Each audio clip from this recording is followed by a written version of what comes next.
अपना YouTube channel real music studio like subscribe और bell घंटी को दबाना ना भूलें। Contact number 7004776182। अमित राजा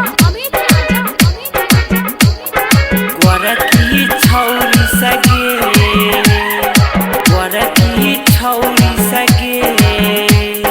हमरा ना चाही दहेज में मम्मी गाड़ी अपाची गे। हमरा ना चाही दहेज में मम्मी गाड़ी अपाची गे। देखे में लड़की सुंदर छौ पर चाल छुछुंदर गे। देखे में लड़की सुंदर छौ पर चाल छुछुंदर गे। कहे छौ लड़की छौ एक नंबर अगुआ साला गे। कहे छौ लड़की छै एक नंबर अगुआ साला गे। हम नहीं करबौ शादी मम्मी गोरखी छौरी सगे। हम नहीं करबौ शादी मम्मी गोरखी छौरी सगे।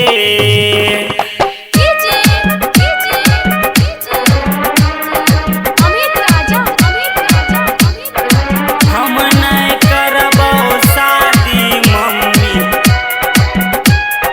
हम नहीं करबौ शादी मम्मी गोरखी छौरी सगे।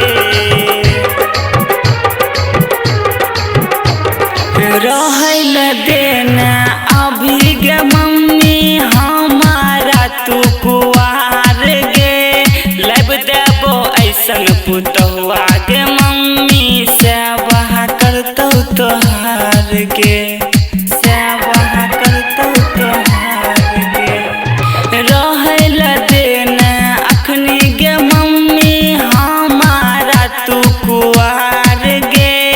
लब देबो ऐसन पुतहुआ गे मम्मी सेवा करतौ तोहार गे। नहीं बेसी पढ़ल नहीं बेसी मूर्ख चाही मीडियम गे। नहीं बेसी पढ़ल नहीं बेसी मूर्ख चाही मीडियम गे।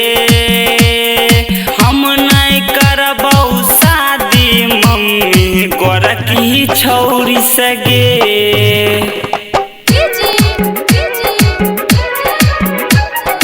अमित राजा गोरखी छौरी सगे।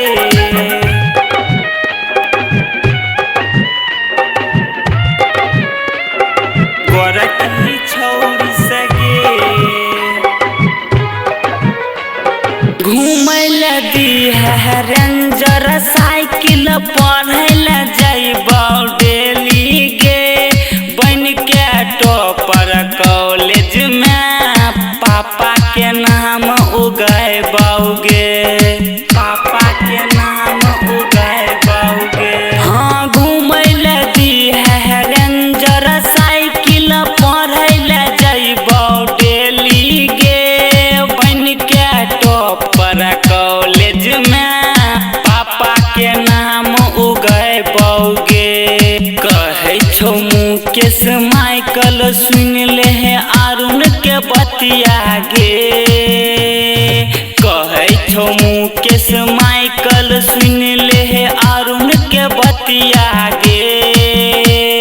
हम नहीं करबौ शादी मम्मी गोरखी छौरी सगे। हमरा ना चाही दहेज में मम्मी गाड़ी अपाची गे। हमरा ना चाही दहेज में मम्मी गाड़ी अपाची गे। हम नहीं करबौ शादी मम्मी गोरखी छौरी सगे।